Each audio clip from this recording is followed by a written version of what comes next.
السلام علیکم ورحمۃ اللہ وبرکاتہ۔ اکثر دیکھا جاتا ہے مساجد میں، علماء اہل حدیث کی مساجد میں، وہاں جو ہے مغرب کی نماز سے پہلے 2 سنتیں ادا کرتے ہیں، اگرچہ غیر موقدہ ہیں لیکن یہ سنت سے ثابت ہیں، کیونکہ ہمیں معلوم نہیں ہے، ہمیں جو بتلایا گیا ہے، اور ہم چونکہ مقلد ہیں ہمیں جو ہے بتلایا نہیں گیا، یا پھر ہم تحقیق بھی نہیں کرتے۔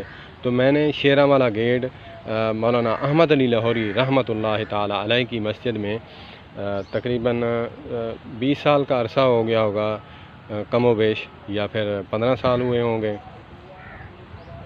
وہاں پہ جو ہے میں نے ایک عالم دین سے ان سے پوچھا، انہوں نے کہا کہ بھائی سعودی عرب میں معمول ہے، وہ اس حدیث پر عمل کرتے ہیں، چونکہ ہمارے ہاں معمول نہیں اور ہم نے بتایا نہیں، تو اسی لیے اگر ہم اس بات کو کریں کہ وہ سنتیں اگر کوئی پڑھ رہا ہوگا تو وہ پھر یہی سمجھے گا آنے والا کہ جماعت ہو چکی ہے، وہ اکیلی پڑھنے لگ جائے گا۔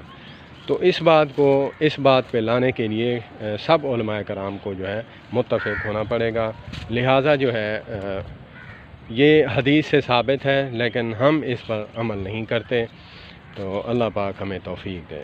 تو اسی لیے ہمیں چاہیے کہ ہم ان چھوٹی چھوٹی باتوں پر عمل کریں، کیونکہ یہ دین سب کا ایک ہے۔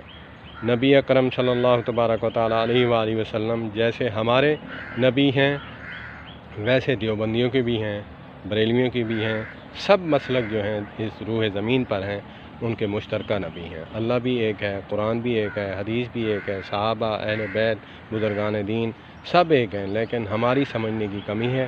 ہم ان باتوں کو سمجھیں، ہم عمل کی طرف دوڑیں، ہم جو ہے تنقید کی طرف نہ جائیں۔ تنقید جو انسان کرتا ہے وہ عمل سے دور چلا جاتا ہے اور منفی جو ہے نا اس کا رویہ بن جاتا ہے۔ اگر آپ مثبت پہلو پہ جائیں گے تو اس پہ عمل پیرا بھی ہوں گے، عمل پہ بھی پختگی ہوگی۔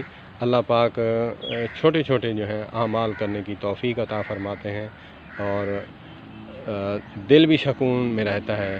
اللہ پاک مجھے اور آپ کو آپس میں محبت کرنے کی توفیق عطا فرمائے۔ وآخر دعوانا ان الحمد